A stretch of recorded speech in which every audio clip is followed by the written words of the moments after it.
Welcome to the Creative Play and Podcast Network.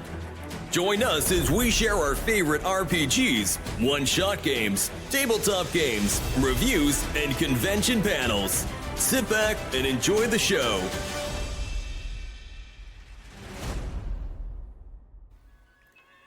Hi, this is Kelly, aka Trixie from Ragnarok and Roll, assigned to Ragnarok Story, and Tilda Wimblewick from D&D Journey of the 5th Edition.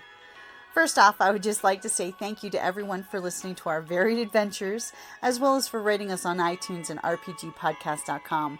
If you haven't rated us yet, we would greatly appreciate it if you could.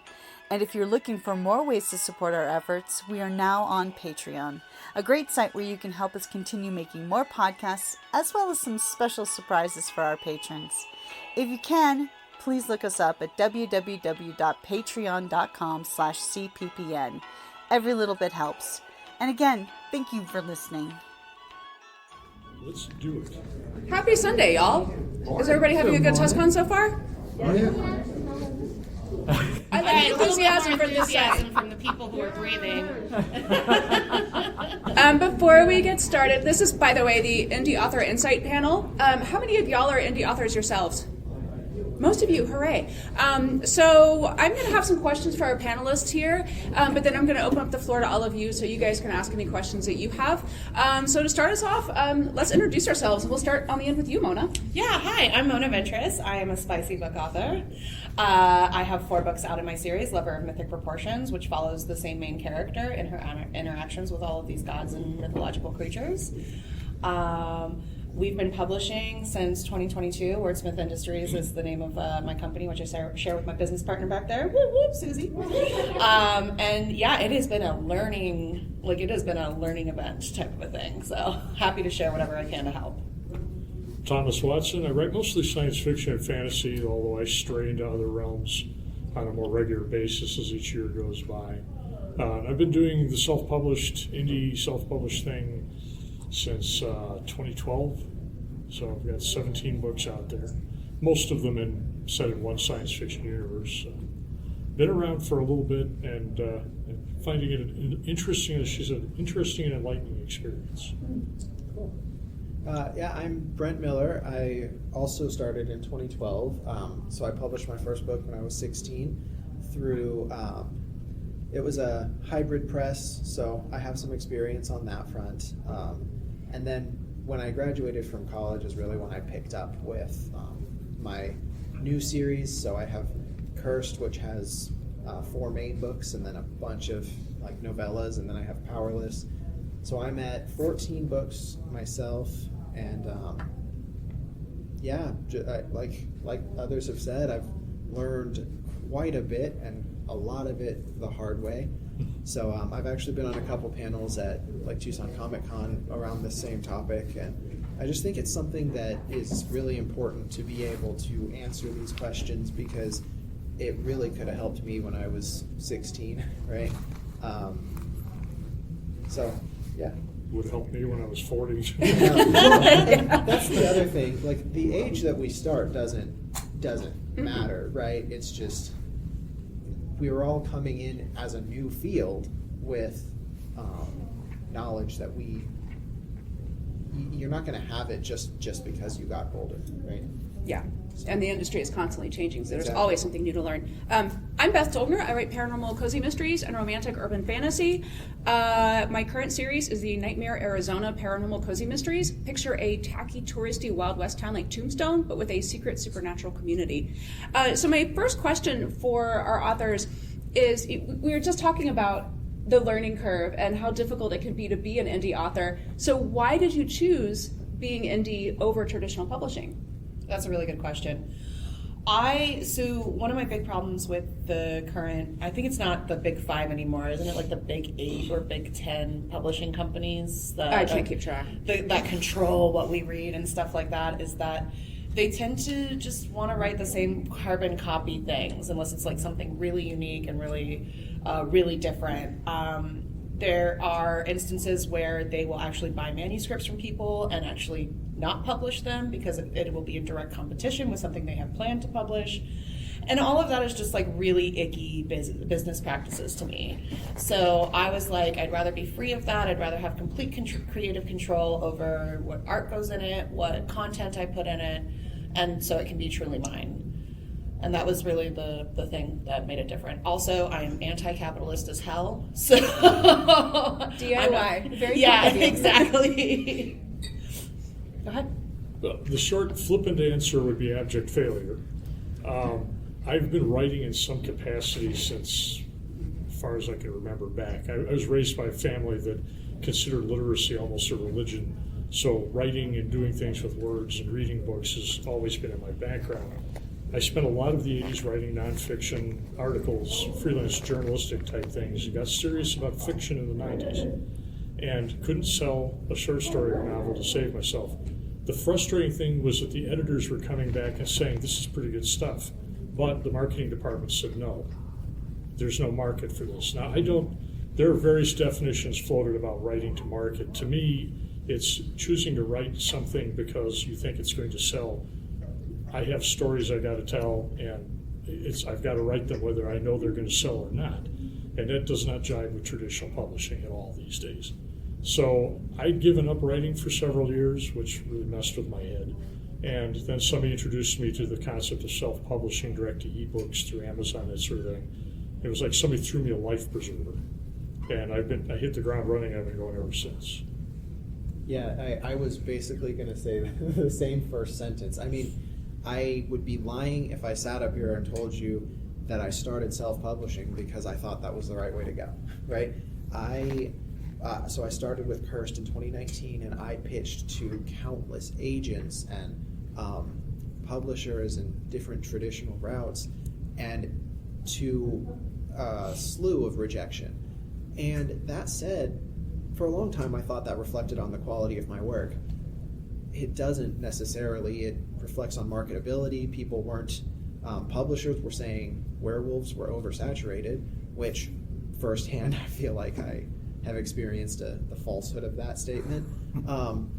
And then, they were also saying, so everything I got back was marketability, but also it's just I'm not the right agent to represent this, and even the big names get thousands of rejections, but it's disheartening.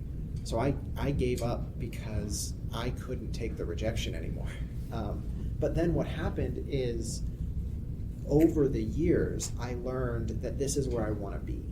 Because, like what you said, I mean, my stories don't fall into a genre that's kind of pre-described. I mean, this is a werewolf book, but it's not a romance werewolf book. It's, it's focused on the characters, and I've been told many times it's very unique, and then this is completely different as well. And so it gives me the artistic freedom. I'm kind of rambling here because this is a big one for me. That's but okay. The other thing is, my cover for Cursed, I did not draw this, but somebody did for me based on what I like. I like having symbolism that basically tells you where the book's going to go, but you don't realize it until later. I can do that, but you can't take my art from me. And then this one, last anecdote on this question, I promise. This book, okay. I had a publisher come up to me and ask to publish, redo this. They said they might have to change the cover, and I'm like, no, again, symbolism. But they also told me they want to cut this in half. Oh, right? And I'm like, they're like, we could make it 2 books. So you want to make it 2 books so that there's a cliffhanger and you sell both books. But this is one story. This isn't, and there is a sequel, but the sequel's its own story. And the thing is, when you're self-published, that's all your say. And I'm probably going to make less money, because if I could sell you, this ebook is, I think, $4. If I could sell you 2 $4 ebooks, I make twice as much money. But for me, it's the integrity and the freedom that I have as a self-published author to guide my own art. Anyway, I'll get off my soapbox. That's great. I'm kind of a similar story to Thomas and Brent, because my first 2 books are actually traditionally published. They are nonfiction. And actually that was a very positive experience with my publisher, but not a whole lot of money. I still get a royalty check every 6 months, and it's kind of a joke in our household, like, oh, I got a check from Schiffer. How much is it going to be for this time? Will it be a $5 whole? And then when I wrote my first series, which is my Betty Boo Ghost Hunter series, I really wanted to go the traditional publishing route, and I was lucky enough to get a great agent. She was shopping the first book around. We were getting some nibbles. And then, unfortunately, my agent had to retire due to some medical issues that she had. And I got passed to a different agent in the agency, and that agent clearly did not like my work. She was not happy about having to take it on, and she requested massive sweeping changes that it just would have completely changed the feel of the book, and it would not have been my voice anymore. And I said, yeah, I'm not okay with this.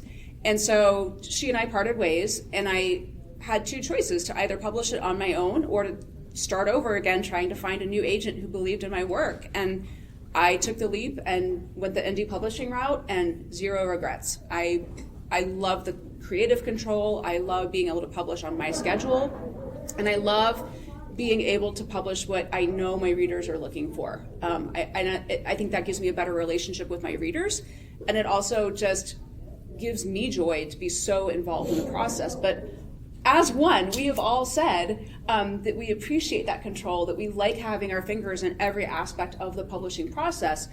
But obviously that makes your to-do list a whole lot longer than if you just write a manuscript and submit it to a publishing house. So other than crafting the story itself, the writing, revisions, and editing process, what in your kind of day-to-day routine takes up the most time other than that writing process?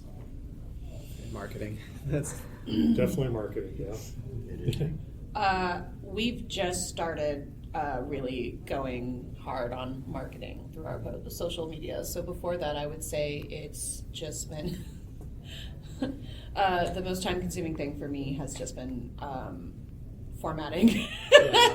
Formatting takes a minute. Formatting takes a minute.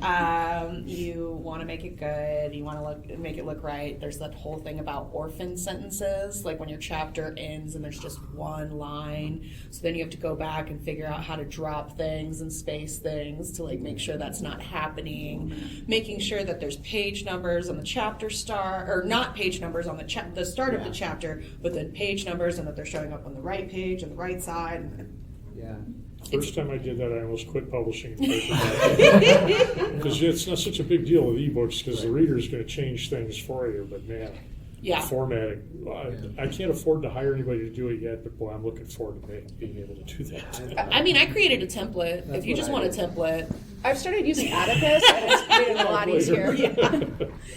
I created a lot of templates for a lot of different things, and it helps. I've considered because writing doesn't sell, so I've considered putting my templates out there for a couple bucks and just but it's not a bad idea. Yeah, but no, I agree. Formatting is a lot for me. It's editing, because this is something that gets me into trouble at every panel I'm on. I don't pay editors. Sorry.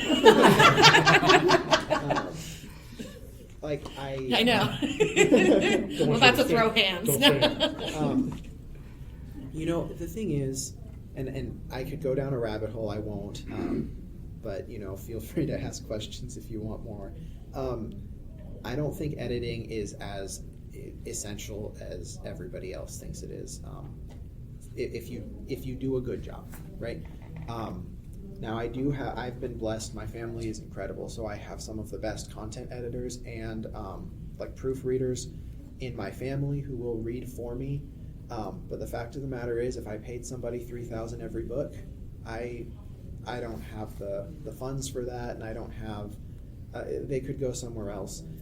But because I do all of that with my family and on my own, it becomes this cyclical kind of pattern where 6 months I'm writing, 6 months I'm editing, and I get a book out every year, and it sucks. But you brought up something good. Do either of you use beta readers to help find those plot holes? And oh yeah, I have a tendency to what's called floating furniture and floating descriptions in it, where it's just oh, I need a table for the scene, and poof, there's a table in the room. Haven't described it up until that moment. I also, back when I was a ghostwriter, and this was like my first encounter with beta readers, where I was like, damn, you guys are nerds. I had described like a series of floors, and the way that they were connected was with stairs at the opposite end, so you had to go through each floor to like get to the next stair. And so at a certain part during a really tense moment, the beta readers were like, they can't do that because the stairs aren't there, how you describe them. And I was like, son of a, like I had to go through and rewrite another chapter or two just to like make it make sense. But yeah, I like having other people. Well, number one, I'm going to sound really crazy here. I love criticism. I am a firm believer that you can't grow if you don't know. And sometimes some people give me feedback. Like one reader was like, I didn't like that you used the word titties. And I was like, well, that's between me and my titties, not yours, right? Like sometimes I'll drop things and be like, titties. So you have to take it, one comment at a time. Yeah. But yeah, I love having beta readers. I love that they're willing, that they love the book so much that they want me to get it right. Mm-hmm. Yeah. I couldn't help it. Something she's describing her situation. I suddenly had this image of the coyote running off the cliff and realizing he was in open air. Right. There's no stairs. Yeah. I started out, when I first started self-publishing, I was unemployed, so I wasn't paying anybody anything. And I had good friends, various places in the country agreed to be beta readers, made good use of the feedback they gave me. And as I was accumulating books and money started to become less and less of an issue, and I became reemployed, I've developed a two-tier thing. I have an editor that I work with. She does developmental editing for me. She can do the other forms, but I have other ways of approaching those. And I mean, the most recent book, she gave me something like a 38-page single-space critique, and this is for a book she liked. But of course, she also tends to tell you what she likes too, so it fills up some space. And I have two remaining beta readers who, after I do all those revisions that come out of that, I give it to them with the caveat, I don't need a critique at this point. I need to know whether you liked it as readers. Did this book engage you? If you spent $5 on it, would you be sorry? And every now and then they say, Tom, yes. It's not worth $5. It doesn't happen too often anymore, I'm glad to say. But that's so I've done it both ways. And it's like you, I've evolved a system that works for me. Yeah. And also, my beta readers are invaluable. And Homicide at the Haunted House, which is book 1 of my Nightmare series, I make a big point of stating that my heroine Olivia does not have a cell phone because she's like broke. She had to file for bankruptcy. She had to like get rid of everything. And then at the end, when she's in danger, she pulled out her cell phone and called the police. And one of my beta readers was like, thought she didn't have one of those. Did it appear by magic? Was this some kind of supernatural thing? And I was like, oh no, it's just me, forgetting that not everybody has a cell phone in their pocket. Ding, ding, ding, continuity error. Exactly. Oh, they find that stuff for me all the time. And I have a beta reader who's a PhD student, and she sends me her notes as if she was giving something to one of her professors. So it is like bullet points with footnotes, and I'm just like, wow, okay, but it is hyper detailed. So yeah, I definitely think you find your system and you find the people that work for you. But like you touched on, Mona, it's always important to consider the feedback before you take their advice and do the thing, because sometimes you'll have one beta reader saying, oh no, it should be this way, and another saying, no, it should be this way. And obviously, at the end of the day, you are the creator of the work, and you have to decide what's going to be best. So one thing I wanted to ask you guys, talking about having editors and working with an artist for cover design, we are so fortunate right now that we've got this entire indie author industry that is built up to support us. So we've got cover designers or people who can handle your advertising for you or do your graphics for you. What are some of the resources you have found to be invaluable in doing your job as an author? So I have an answer to that. I real quick want to jump back to beta readers just because I have a funny anecdote that I like to always tell. But along the note of, like you said, you have to say what works for you. I had a beta reader for Cursed, and she was phenomenal. I don't have a lot of beta readers anymore, aside again from my family. It's always something I'm looking for, but people do paid services, and I'm not gonna. Not to say it's not worth it. Anyway. She sent me back notes, and the main character's name is Garrick Elliott, first last name. one of the characters is just a quirk. They've been friends since childhood, and he refers to him as Garrick Elliott. Always, every time, uses both names. And every time she highlighted it. And she's like, nobody does that. And I'm like, you'd think after like 40 times that she highlighted it, she would get like, oh, it's only this character doing that. I tell that story not to make fun of her, because she was incredible and helped me in so many ways. It's just sometimes what you're writing doesn't land, and then, you either have to say, okay, well, this quirk didn't work, or this quirk didn't work for her, but still who he is, right? And I just thought that was funny. But, sorry, that was a sort of a tangent at this point. But the to answer your question, I use Fiverr for cover art. That has saved me so much. Like, I've worked with incredible people, and I use the same person for each series so that there's like this continuity. And yeah, I think that's a great way to connect with artists who maybe aren't I like working with indie people because I'm an indie person, right? I like supporting people who are just kind of trying to make it. So it's a great way for me to interact with them. So that's what I would say. But my question to the rest of the panel is, if you have found, like you said, people to help you with marketing, let me know. I haven't. Actually, I seem to have adopted 2 humans recently. They're fully adult, and I'm a very proud mama of them. But one of them is a zillennial, and I was like, I struggle, right? Like, one of the things that I was talking for marketing, I've really wanted to like push online sales more, because we do our best business in person, which is great. But if I want to actually, even though I'm anti-capitalist, I live in a capitalist society, if I want to like support people, and my whole philosophy is lifting others up around me. Like, I don't want to rise. I want everyone to rise. And so our artist is local. We found them, by the way, their name is M. Gowan. This is not like their traditional art. They do very dark, amazing things. Yeah, okay. They're at Ann Gallery. If you're local, you can go check out their work, buy their pieces. It's phenomenal. And then my roommate, who's the zillennial, I was like, can you help me just put together real quick images for our Halloween sale? She took 30 minutes and gave me like eight little Instagram-y things. And I was like, this would have taken me 2 hours if I were just to sit here and fret about it. And so like, I guess to answer the question, the resources have always been just kind of like friends and people we asked, but it's also been people who, like, once we've like sort of sat down with them and explained the project, they've either developed a passion for it or just been like, nah, it's not really for me. And I think finding people who love your work, who want to help you, is like the same way like what we do, right? I love your work, I want to help you. So also big shout out to Susie and Kayla Don, the most underpaid people in history. But yeah, I love it. I love being able to work with people and like give them my vision, but see how they elevate it. It's amazing. Yeah, for me, the biggest one has been the one that's made the biggest impact on me in terms of getting the books out and making them presentable to the public, which is, you can have the best marketing scheme in the world. If the books all have blank covers on it, you're going nowhere.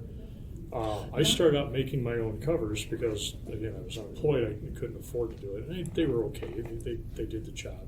As soon as they were making enough money and I had a job back, day job back, I started hunting around to find cover designers. And that's an industry that has exploded with the indies, in which this is marvelous because you can go out there and find someone that's perfect for you, regardless of what you're writing.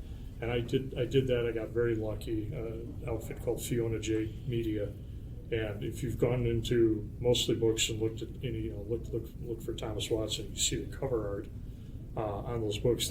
I get more comments about the covers than I do about the books as often as not, which is cool because I relay them to her, and she's works even harder. But of all the things that I could take advantage of, that's the one that's lifted me up more prominently. I'm not making a living at this, but before I started putting those covers on there, the books didn't sell. Now they do. Yeah, the right cover makes a huge difference. I've got 2 cover designers I work with, and definitely I've changed the cover on my Betty Boo series. This is the 3rd version I've had because it's been out for over 10 years now, and this is definitely my best-selling cover so far for it. So for me, like I'm like all of us, I DIY a lot.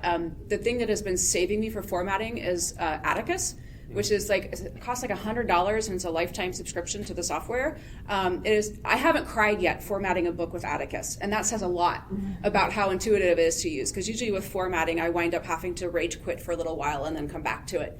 Canva, a Canva subscription, which is again like $150 a month or something.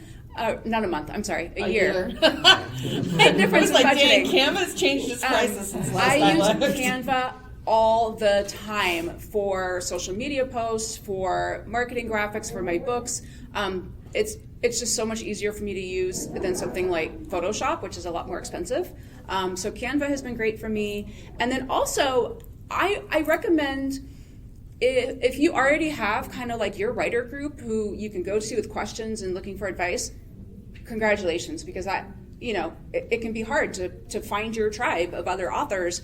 There are some great places online to talk to other indie authors and get advice. There are also some terrible places to do it. There's a lot of negativity out there where people just want to complain all day long and say, oh, it's not as great as it used to be, and oh, the golden age of indie publishing is over. Don't listen to those people, they're wrong. I recommend Facebook groups like 20 Books to 50K or Successful Indie Author. Those places tend to have a lot more positivity in them, where people are willing to share advice and also just are more uplifting. Like Mona was said, it's that desire that, if one of us does well, we all do well. We're in this together. So I think it's important to kind of find your author community that you can go to looking for advice. Like I got an email one day from some company saying, hey, we're interested in turning your Nightmare series into audiobooks. And I thought, well, this is clearly a scam. Like I'm going to write them back and they're going to say, yeah, just pay us like $20,000 and we'll do it for you. So I went to my indie author communities and I was like, okay, who's heard of this company? Are they legit? Is it a real thing? Turns out, yes, totally legit. But I mean, it was easy for me to be able to turn to them and go, okay, am I about to get scammed here, or is this a real thing? So we've all talked about how marketing can take up a lot of time for us. What marketing tactics are working the best for you right now? Sorry, just sorry. add in. I totally skipped you, didn't I? No, you said Canva. You were listing software. GIMP is free, open source. I haven't tried that yet. Photoshop. Okay. I use that for my covers. So I get the art, and then I do the words and the lettering, the spacing, and all that stuff. So I use GIMP for that, and it takes some learning, but it's a free, open source material. And then also I have a Discord of local Arizona authors, which is like you were saying, that's kind of where I go for things like that. And we're always letting people in. So if you're, I'm gonna have to get that from you before we go today. Yeah. I know. And Susie uses GIMP too to help construct all the covers and stuff. GIMP is magical. Also, Inkscape. Yeah. vectors are Vectors are important. Also, just in case any of you haven't gotten art yet and are planning to do so, make sure you get it in like the highest resolution possible. I feel like that should go without saying, but not all of us think about that. Like, they should be making the art as big as possible so that when it shrinks down, all those lines are still crisp. Because like if they don't, it'll get really blurry really quick. It just won't look right. So it's also something we've learned in our journey of like art stuff. Mm-hmm. Just a small art note. Do you have a question? Just if you want to know, I've done formatting with OpenOffice, which is, I mean, it works really well with books, and it's, again, open source and free. Thank you. Good to know. I did want to ask, you said something about Atticus. Mm-hmm. Can you import fonts into that? No, they have royalty-free fonts that are available. They've vetted all of them to make sure that like you can publish the books with those fonts. But I think they have like a trial version you can look at if you want to see what they have available. Oh yeah, no, And then you can also upload like your own chapter headings and things. So if you have like custom font in your chapter headings, you can just do like an image. PNG. Yeah. Yeah. Okay. Because we do like we have like 3 fonts that we've paid for. Oh, there you go. Yeah, Yeah, you might so- be able to import. Maybe that you can import. I don't know. I if use we have their the license. like here's Okay. our selection, but Gotcha. yeah. Okay. That's why I was asking, but I'll check out the trial version. That's pretty cool. So yeah, we'll start with you, Brent, on the marketing. Like, what is working best for you right now? Oh no. Thomas, what is he? No, I did some target marketing with Facebook ads for Powerless. Cursed has never sold well online.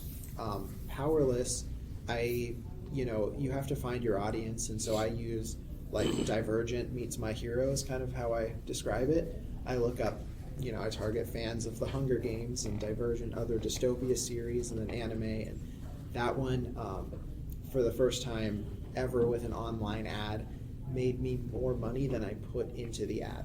So that was a win. It was by a couple cents, but it was a win.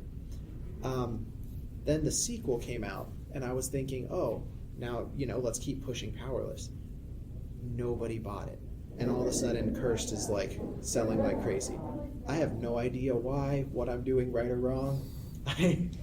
That's just where we're at. The writing gods have smiled on you. And Thomas, what about you? To be honest, nothing has stood out to the point where I'd say I'm going to keep doing it. I'm currently beginning to learn my way through Facebook because that's a venue where there's an old adage in advertising that the prospective target market has to see you 5 times before they're going to make a sale, which means investing a certain amount of time and money. Well, because that's such a huge audience, you've got a better chance of finding somebody in there, in theory. I've only recently started experimenting with that. I've seen no real results, although what I have seen gives me the indication that I'm going to get, I have a lot of books in Kindle Unlimited. And shortly after I started experimenting with this, I started making a point of in the ad pointing out that it's available there. Page reads on several of the books are starting to rise, and we're talking not meteoric. I mean, it's just a little bit above an asymptotic curve. So it's working. Before that, I've tried all sorts of things and, jumped through all the hoops that everybody else is saying, this is making me money, and I'm going, talk about a crapshoot. Basically what you have to do is try anything that comes your way and see what works for you. Mm-hmm. I just recently, like I said, started upticking marketing stuff. Before on my social medias, I was just basically like, here's the cover, here's the book, like here's a link, have fun. Recently, I did a 5-day flash sale where I dropped the prices of the ebook to 99 cents, and I just like had my little Zillennial give me a post or 2 every day, just reminding people that. And we kind of marketed it because this is Halloween, so we kind of marketed it to like, hey, monster lovers, got nothing to do this Halloween? Try like cozy up with a book type of a thing. And to me, my measurement of success wasn't in terms of products sold, but how many people started to follow me. Because increasing your following and making more posts and stuff like that, if you're going to be like try and get social media engagement in your stuff, is huge. So I want to say probably about 10 new followers, which is great because that means that the more I post, the more that they'll see it, the more that their friends will see it, and so forth and such on. And I did wind up selling 20 books, so I was pretty like chuffed with the whole thing.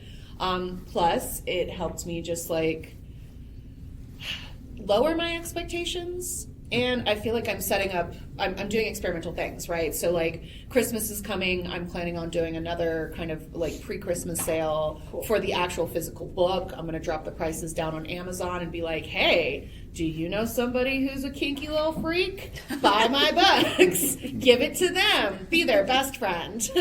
She made a point that I kind of skipped over when you're doing something in the social media.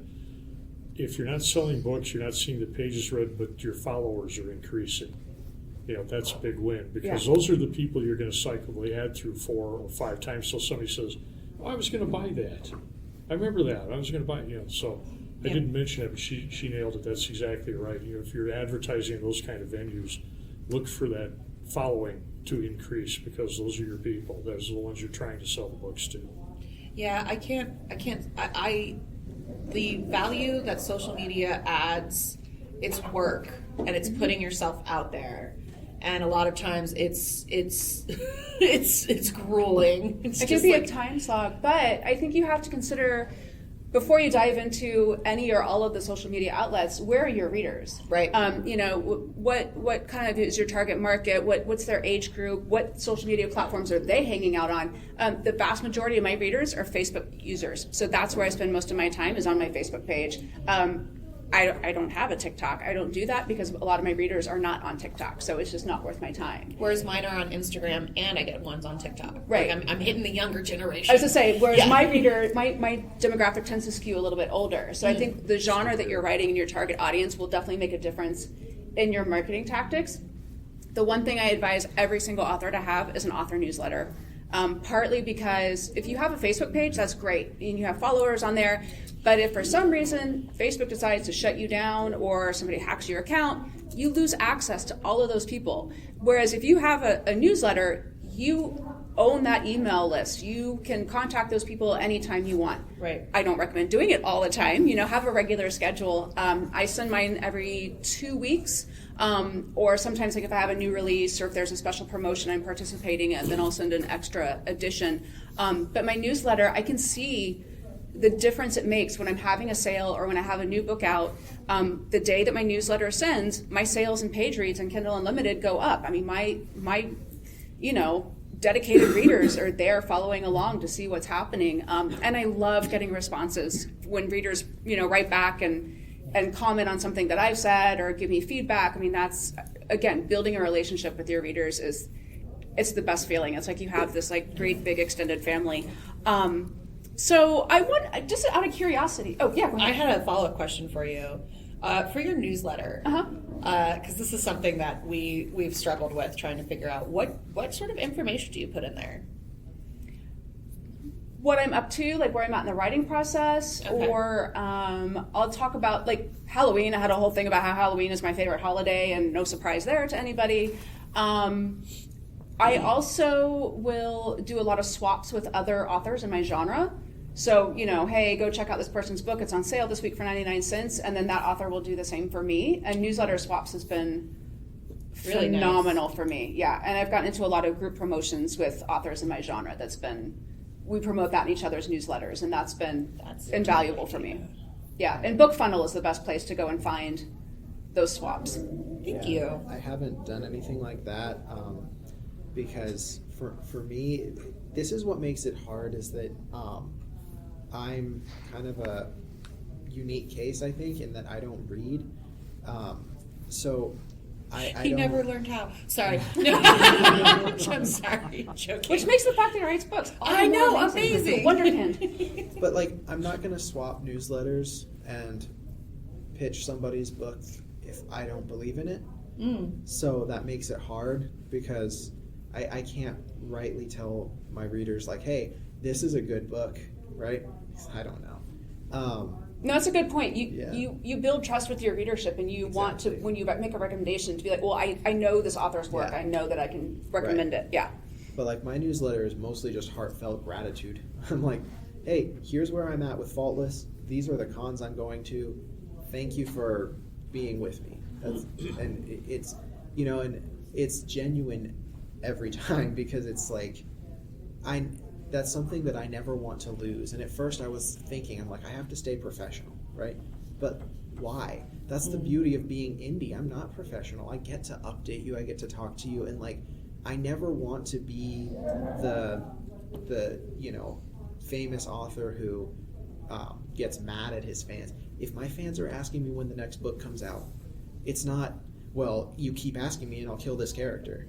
It's like, hey, I'm sorry, I'm working on it. Thank you for caring so much. Right?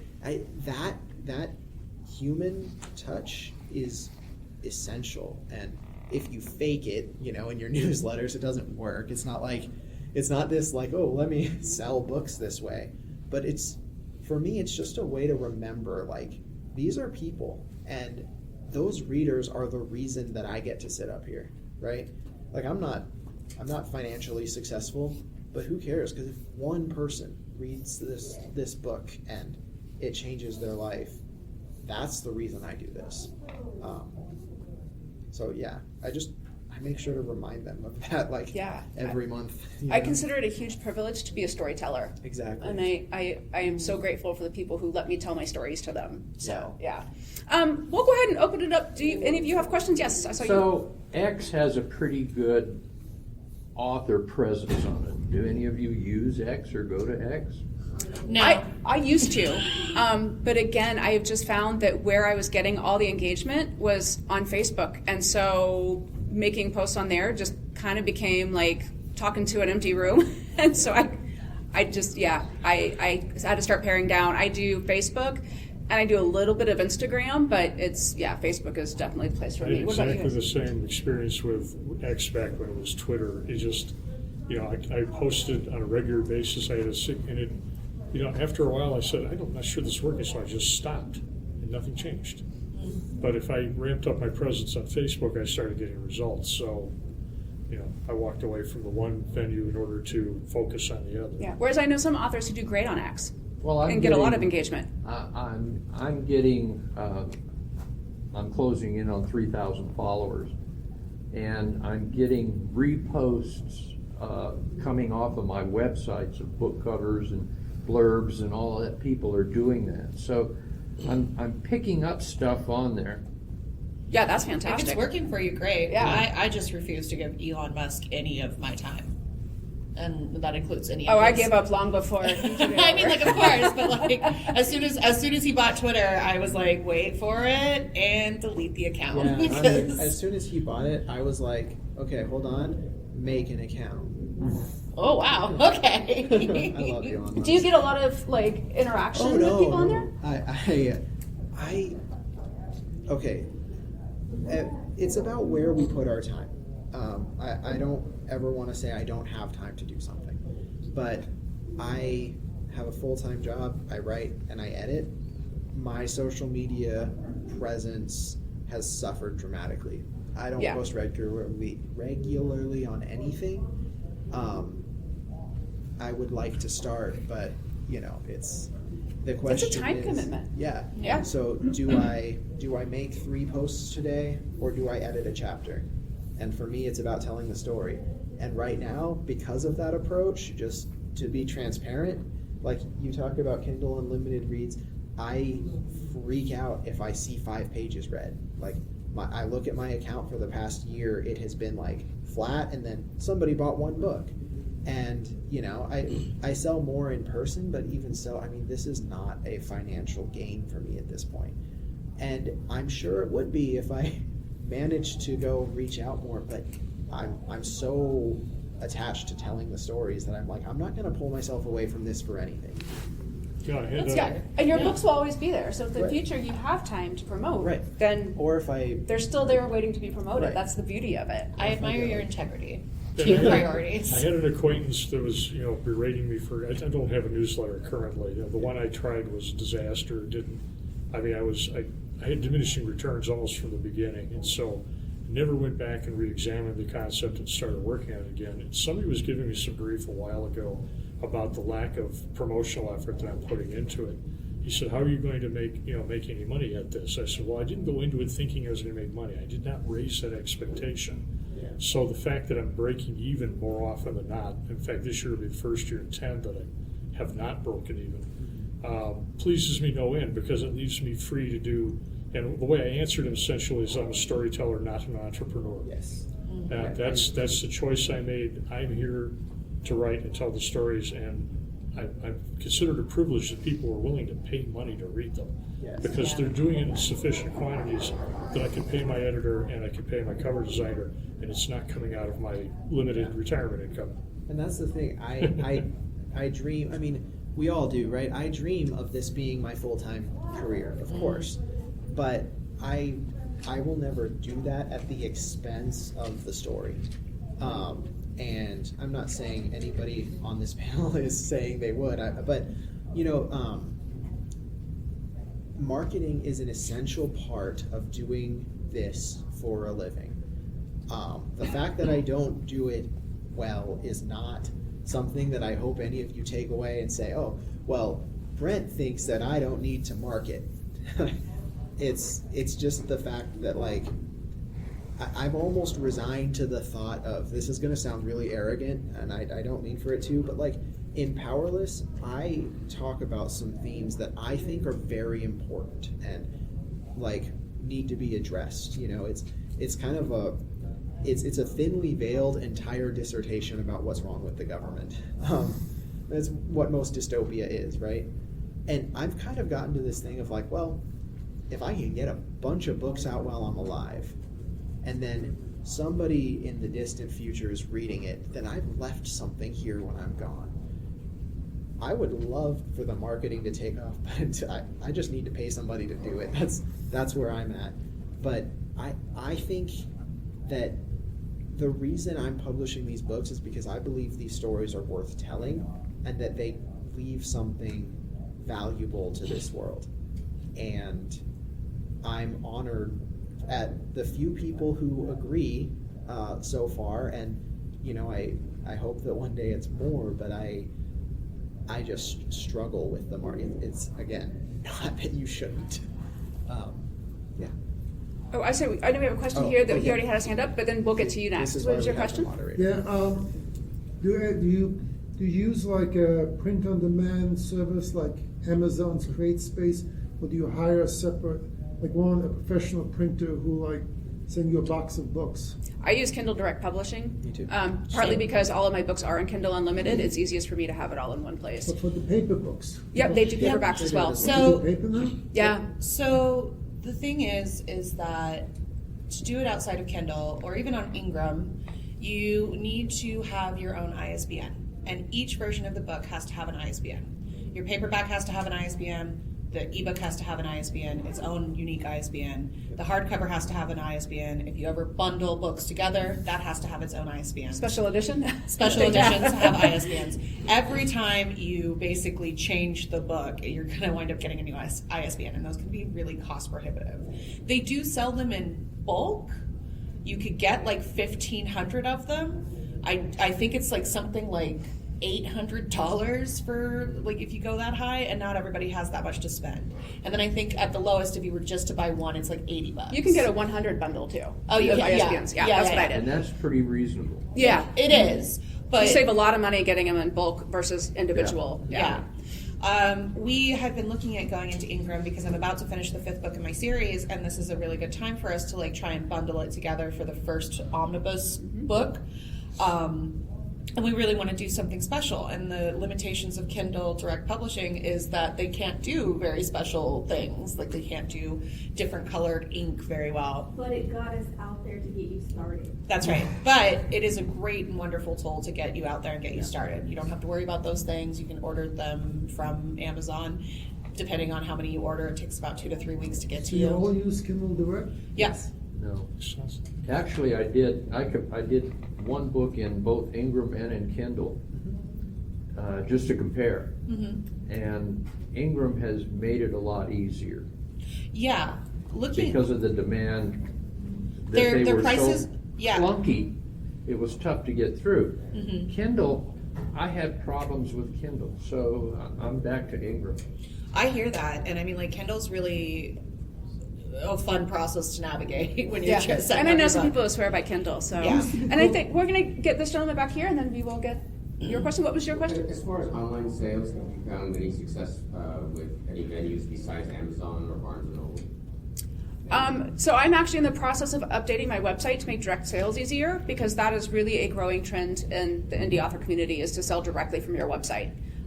So I'm working on that. So ask me that question next year. What about It's you a guys? good question. Hey, Beth, if you ever figure out how to do ebook sales direct, let me know. BookFunnel. You have to be careful with What's it ebook called? sales. Let's chat after, because BookFunnel has a way to do that. So Yeah. Okay. Ebook sales direct. For me, and you mentioned all of your books are on Kindle Unlimited. Mm-hmm. You can't do ebook sales direct. Right. So you just I'm only doing paperbacks on my website. Yeah. You have to because my pull them ebooks being out in of the Kindle Unlimited, I program. can't sell them That's outside what I of. found. And Yeah. I asked. No, we don't do that. But yeah, there's. I would also say Unlimited is good if you have a medium-sized author, like an audience, because like they pay you per page read. Yeah. And I think my first book is 189 pages on Kindle Unlimited, and so I make 18 cents on how much, like, for if somebody reads the entire. It does not pay a lot, but if you do start to get a lot of readers, I mean, again, one of the promotions I'm going to have is putting all 4 books on Kindle Unlimited for a month. And just box sets are great for KU. Yeah, so, and then just being like, hey, read the books and leave me a review. Please leave me a review. Dear God, leave me a review. Sorry, I don't know if that answers all the questions. Please, if you also have something to add. No, not at that point. Okay. And you have a question. Excuse me. A couple of comments. Talking about formatting, if you are all in on Amazon, I have recently discovered, or last year I discovered, that Amazon's formatting program for their paper books has improved since the last time I looked at it. Oh, good. And I've done my last 2 books with that. And I found that, you sort of have to noodle around a little bit, but the nice thing is it's easy to go, okay, that looks like crap. Okay, I have to go back to the original manuscript, make a check. That's what, upload it again. Okay, that looks good. Okay, now I have to, there's nothing else over here that I have to fix. So, but it's really easy. I mean, it's just, and I feel like I produce a product that looks good. And I'm not ashamed to say to put it out there. And That's something I've noticed, that Kindle Direct Publishing has evolved over the years so that it's becoming enormously user-friendly. And then the other thing is about talking about other venues, about selling in other places. My experience, I've been all in on Amazon except for about an 8 or 9 month period several years ago, and I saw a big jump in sales for the first month, and then everything flatlined on those books. I admit I did not do a good job of marketing, but on the opposing that is a very good friend of mine who writes in a completely different genre. She writes rom-com, and she writes very short. She doesn't write novellas, and she likes to use Draft Digital. And what Draft Digital will do is an aggregator, and you can put stuff out, and it will send it out to everybody that you tell them to send it to. And including Amazon, but there's no point in not doing it yourself, because there's no need to have them take a slice from that for something you can do so easily yourself. They don't take that much, and that's what I used when I was briefly wide.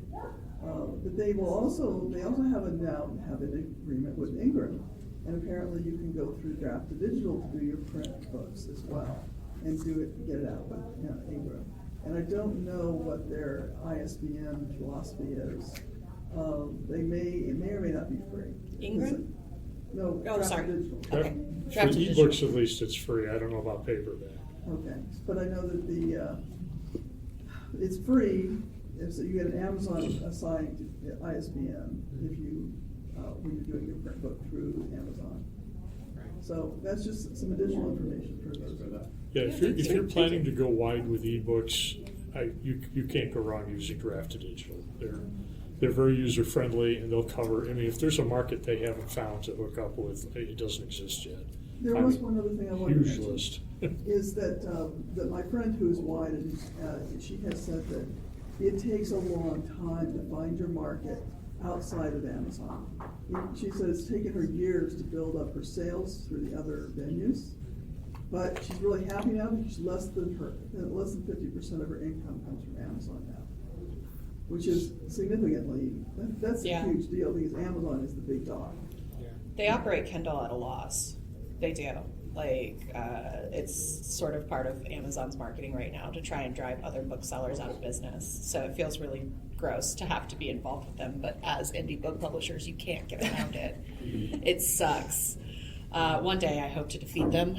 They got a couple minutes and they saw a couple. Yeah, we are questions. down to, I think we have time for one last, we'll take yours. Actually, not most of the question, but Ingrid Sparks, be prepared to eat it a little bit on the shipping when it comes to getting your books, because you haven't used them before. Yeah. It's painful, but it's necessary, especially if you don't want to feed the dragon. That is Bezos. Yeah, I mean, he's not involved anymore. I found my in-hand books were cheaper through Kindle than through Ingram. Yeah. But Well, that's because Kindle's Amazon's a shipping company. It's not a... exactly. Yeah. So Nope. I was saying real quick, let's start with Mona. Tell us where we can find you online, where we can buy your books. Yeah. So you can follow me at Mona Ventress Author on Instagram. That's probably the best one to do it. I actually promote this. I tell all my fans, if you message me on that platform, I will actually message you back. Whereas on my Facebook, I'm always logged into my actual Facebook, so I never see a message. Poor Hal, actually. I don't know if you guys know Hal. He sent me a request for an interview through the Mona Ventress Facebook, and then I didn't answer him for like a month because I don't check it. And then I'm also, again, Mona Ventress on Facebook, and I'm Mona Ventress on TikTok for those of you who have TikToks. And I have a bunch of really ridiculous TikToks out there. So. Well, the main thing I've got going right now is Facebook. My author page goes under the title Under Desert Stars. So if you search for that, you'll find me out there. Locally, most of the books carries my paperback versions. If they don't have something in stock, since I'm in town, I can fix that. And I'll even arrange to be there and sign it for you if you want to go that route. They have just about everything I've got available in the dealer's room right now. Mostly, I have a website that is still semi-under development. I don't have a way of sending you to it right at the moment. Unless you picked up one of those little free books that I've got up in the up there at the registration desk, because there's a little refrigerator magnet inside it with the QR code for that website. And if you visit it, leave me a note, some feedback. I'd love to hear what people think of it, since I'm still working it up. Oh, I forgot to add, you can find me at Bookman's or at Amazon. Both the locations on that. So. Cool. Yeah, Brent Miller Books. I kept it pretty simple. So it's either Brent Miller Books or Brent M Books or _ but all of my social media accounts are just my name. I use Facebook the most, but honestly, I love talking to people. So if I got an inquiry from any of it, or my email is brentmillerbooks@gmail.com. My website is brentmillerbooks.com. Right? Pretty straightforward. Where you can find my books, Amazon is just the best place, unless like if you wanted one right now, I have some, and Mostly Books has some, but after this panel I'm going home, so I'm going over there to pick them up. So if you want one, stop me from getting it. But yeah, otherwise just I would say Amazon, and if you want to reach me for some reason, Gmail and Facebook. Do you have a website, right? Yeah, brentmillerbooks.com. Put links on your website to go to Amazon, and all put those links in there. Make it easy. Yep, they're all on there. All my books. Get a link tree. Yeah, all my links to social media accounts and to every book is on there. So. And you can find me at bethdolgner.com. Feel free to come up and grab a bookmark or a Nightmare postcard. It's got links on there as well for you. And you guys, thank you so much for coming, and have fun with the rest of your con. Thanks for the panelists. Yay. Thank you. This is my last panel for the con, and it's one of the best ones I've ever been on. So. Hey. I really enjoyed this stuff too. I learned a lot from you guys, especially today. Yeah. Good working with you. I think I told Joe I want to do a panel that's called Subversive to Publish It, how to make sure the government doesn't get your money. Thank you for listening to the Creative Play-In Podcast Network. If you enjoyed our show, please check out D&D Journey of the 5th Edition and Ragnarok Enroll a Scion Hero to Ragnarok Story. Also, check out our Patreon page for more content and behind-the-scenes things, as well as joining us for a one-shot game or two.